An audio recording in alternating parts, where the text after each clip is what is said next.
Hello guys, and welcome back for another episode of Indie Impressions. My name is Nick, and today we're checking out Potatoman Seeks The Troof. This is by Pixeljam, and this is one of those very abstract, sort of bizarre little platformers that we tend to run into every so often. This one is going to be available, hopefully on Steam, because it's on Greenlight right now and taking votes, and also is available for purchase directly from the developer, like I mentioned, Pixeljam. And we're going to do a little bit of running around here and see if we can maybe discover the truth ourselves. So what can you expect from this game? Well, it takes sort of the I want to be the guy sort of ethos to platforming, where not everything necessarily makes sense, but it's always entertaining, and you'll probably find yourself smiling quite a bit throughout this game. So we encountered this, I guess he's a cowboy out here in the desert. He sort of reminds me a little bit of that Custer's Last Stand guy, which I don't know if that reference is intentional, and we'll touch on the aesthetic in a bit, but he says, was the truth not clear enough the first time? And I feel that it was not, because I am still, woefully unaware. Well, he decided he needed to shoot me to death, because I'm just a potato, and that's what I get. So of course we gotta make sure we jump over these cacti, because they are also insta-death, as you'll notice. And hopefully now that we're aware that that guy is going to want us dead, we're going to try and jump over his bullet. Truth is in my corn grits. That seems appropriate. I jumped! It wasn't in time.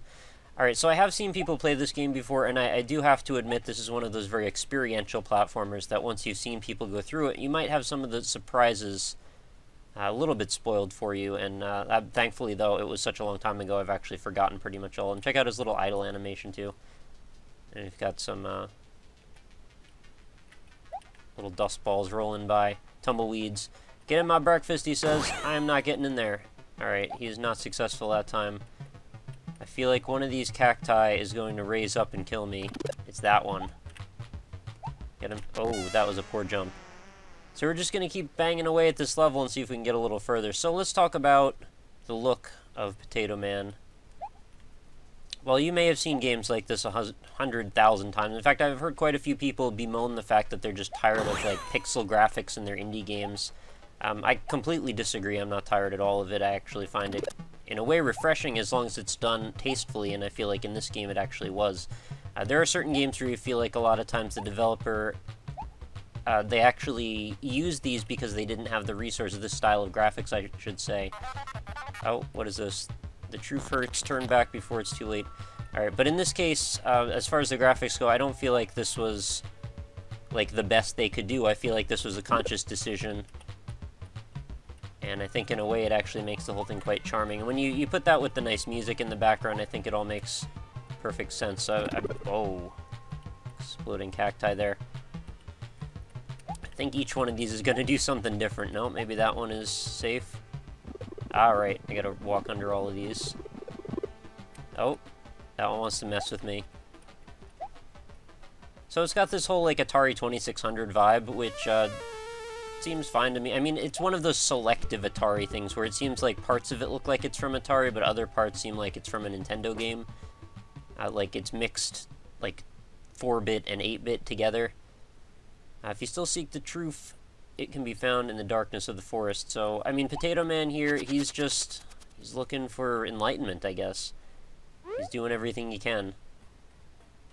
So we've made it through the desert level. The desert level was mercifully easy, actually, and this game is actually pretty bite-sized. It's not a particularly long game. If I remember correctly, it's got something like maybe 5 or 6 levels total. But it's not a particularly expensive game either. It's just a few dollars. And I think for the portion of gameplay that you're getting, I think it seems pretty appropriate. Woohoo seeks it. Or just who, actually. Who wants to know? I do. I'm a potato. Remember when on Steam everything was about potatoes? I'm kind of glad that was over. I know it was making the Portal reference, but, like, yeah, we don't want to force that. Uh-oh, watch out. Nuts. Mr. Nuts. Alright, so these eggs are going to go a little bit nuts themselves when I try and approach them. I gotta somehow find a way to get under them or over them. I think under them might be easier, so they seem to move as I get closer. I don't know. There we go. That was kind of lucky.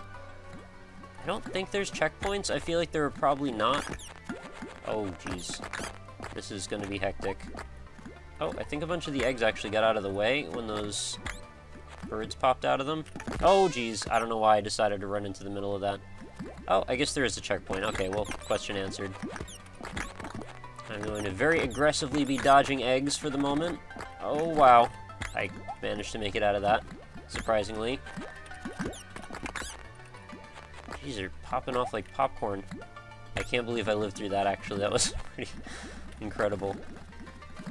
I feel like I'm semi-decent at platformers, but this one is, a lot of it is just learning how to avoid these little obstacles, and they do get harder as you go.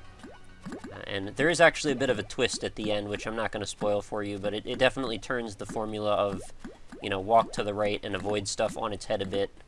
I actually kind of wish more of the game was like that, but, you know, to see what I'm talking about, you're going to have to just buy the game yourself, unfortunately, because I don't want to give away the whole thing. How the hell am I supposed to get through this? I gotta jump at just the right moment. I'm trying to size it up. I'm sorry I'm taking so long here. So, any moment now, those two are going to line up. Not that time, though. That was not the right time. That's alright. We'll figure it out. If I've avoided those eggs that many times, I think I can do it a few more. They seem to be jumping at an off pattern, which is making it a little harder to predict. 2, 1, 2, 1.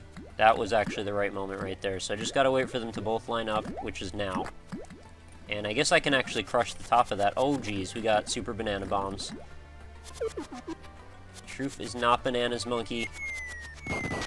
You're full of bananas. Ah! I don't know how I was supposed to avoid. I think that was my bandage girl there at the end. Looks like I gotta do the egg log section again. I can handle this. 1, 2. That was it right there. It's like every 3 or 4 is the proper moment. Monkeys. I'm not sure what to do at this point other than just move forward. Is that... That's lose. Okay. I thought I was safe when I got to that point. Apparently not. Okay, wait for the eggs. So I guess I should probably let you guys know that I'm actually having quite a bit of fun with this one. Despite its simplicity, I think there is actually an approachability that is often lost in this style of game. And that would be the window right there. A lot of times these games look to being so hardcore that they actually end up alienating the majority of the people that are here to experience them, and I feel like this is thankfully not one of those cases. I feel like this is something that most people would be able to get behind, given a little bit of practice. Uh-oh, are these... Okay, I thought they were going to hurt me. Alright, Potatoman City, too busy for a truth, out of my way. So we gotta watch out for cars. I believe they're going to come mow down a whole group of us all at the same time. Thankfully, some of us are smarter than others and we know to jump. My reaction times, I guess, are decent enough. They also do telegraph. Oh, okay, that mixed it up a little bit there.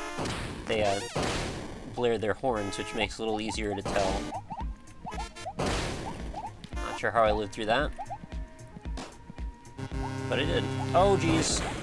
Okay, I managed to jump past that last moment there. That was a little bit lucky.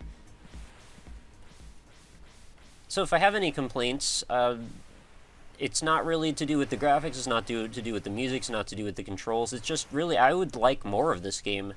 Having seen the overall scope of it, I think this is the kind of thing I could probably sink a good couple of hours into if there was enough content for me to do such a thing. I needed to go under that one. And I'm really into platformers. I played hundreds of them. I've gotten into a lot of that amount of them. And I think that I could easily... Oh, I just failed to jump there completely. I could easily get into a lot more content. So, I mean, maybe this game is just testing out the waters. Maybe there is to be some more added... I don't know why I jumped that time. But yeah, that is my only pseudo-complaint, and it's kind of a good complaint to have if you're the developer, you know. Leave them wanting more, right? I guess that is the case, and it's after that... Jeez, wasn't. That fakes me out every time. Alright, so I lost all of my lives in that case, which should restart me. Oh wait, where does this bring me now? Is this forward or back? I would choose forward. And I choose you, Potato Man.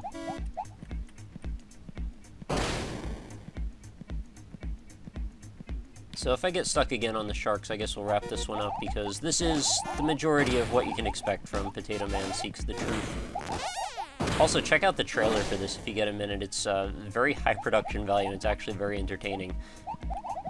Which you really wouldn't expect necessarily from a potato-based abstract platformer. I don't know what you would expect from that, honestly. I really don't have a lot to compare this to. Alright, I'm already doing pretty poorly on this level.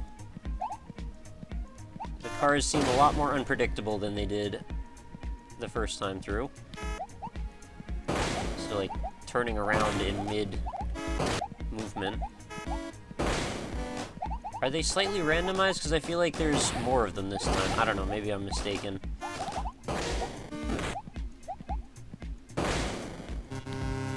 They also seem like they were harder to dodge. Like, before I didn't really have any trouble. I was mostly just running and jumping over them. But it appears like you can just hold right through a lot of that, as long as your jumping timing is decent enough. So I gotta wait for that last shark to go up, and then there's one more after it, so I gotta wait just a second longer than I would expect to, and there we go. You did— oh, that's not the truth, that's death. Alright, well maybe death is the truth, I don't know. The sharks are now going the wrong way. Alright, well it's abstract, you know. Is this gonna be the same story? I think it may be, actually. There's 6 there, and then 7. 1, 2, 3, 4, 5, 6, 7, 8. Alright, after 8, I think I can actually make that jump, as long as I time it just right. Yep. Alright, this is gonna be pretty tricky. I gotta hit him right in between those sharks. And I don't know how I'm gonna do this. I'm probably not, actually. Now, this looks a little bit easier to predict. Can I go in between? No, I don't want to risk that. I want to go right now. And then wait for it. 1, 2, 3, 4, and then 1, 2, 3, 4. Go. That was about as close to that timing as I could have gotten. We've been trying to tell you. Alright, so if I remember correctly, there's just this level and then one more after that, but the last level, there's a little bit more to it. And this is actually a sight read of this game, so if you can believe that, I'm not experienced in the ways of Potatoman. I think I did fairly well, because I could see this being pretty frustrating. Alright, that seems to be safe enough. That wasn't a good idea. And given that you don't have particularly granular controls like something like Meat Boy, where you can't like run and sprint and stop, and you know, the jumping's not really as granular, it's really just it's all about timing, and it's all about watching your environment. I can't believe I actually didn't get hit there. But it's fine, because I did right after that. I also really like that little 3D effect it does every time you get killed. Not sure why I love it, but something about it just looks nice. Okay, I think this might be my breaking point. Oh, wow. I actually intended to just jump over that. Bit of coal there. Coal train, baby, woo. I don't know what I need to do here. This looks like there's a lot of bad things happening. Do I need to just jump under that? Maybe jump through that corner? I don't know. This seems like it's going to take a little bit more analysis. Anyway, I think this may be a good place to break this anyway. Ah, that's the end of me. But I think we gave you, or I gave you a pretty decent look at what you might expect if you pick up a copy of Potatoman Seeks the Troof. And I will include, oh my geez, I didn't expect there to be a boulder coming at me when I stood here. But yeah, I'll put all the links in the description, as I always do. If you want to pick this one up, feel free to go browse through there, as well as just to check for all of the various ways that you can stay in touch with the Indie Impressions world. It's not much of a world, but, you know, there's a few websites dedicated to it. For example, www.indie-impressions.com, which you can feel free to stop by and check out all the videos in the series. Browse through them by distribution method, by platform. You can just check for all the greenlight ones, all the free games, if you feel like just picking up something, you know, to kill a few minutes for nothing. That's one way to do it. I'll leave you to watch his silly idle animations. And of course, when you're done looking through the website, there's facebook.com/indieimpressions. If you'd like to leave a like on that, it helps me out a little bit, and then you'll get every day's new video delivered right into your Facebook stream, and you'll also get the occasional news update or contest as those do come through. And if you're an indie developer and you want to contact me about possibly doing your game on the show, at RockLeeSmile is the quickest way to reach me, and that's on Twitter. And I also have a contact form right on my website, so feel free to stop by there as well. I also take PMs via, you know, YouTube, Reddit, Twitter, whatever you got. Pretty versatile when it comes to that stuff. I'm not too worried about it. So that will wrap us up for another episode. Thank you so much for watching, guys, and I hope you go check this one out, because I actually had quite a bit of fun with it. Despite its simplicity, sometimes simplicity is all you need to get the most out of a game. Great soundtrack. I really like that, by the way. But that is going to do it for today. I hope you guys come back again tomorrow for another awesome indie game, and have a lovely night. I will talk to you later.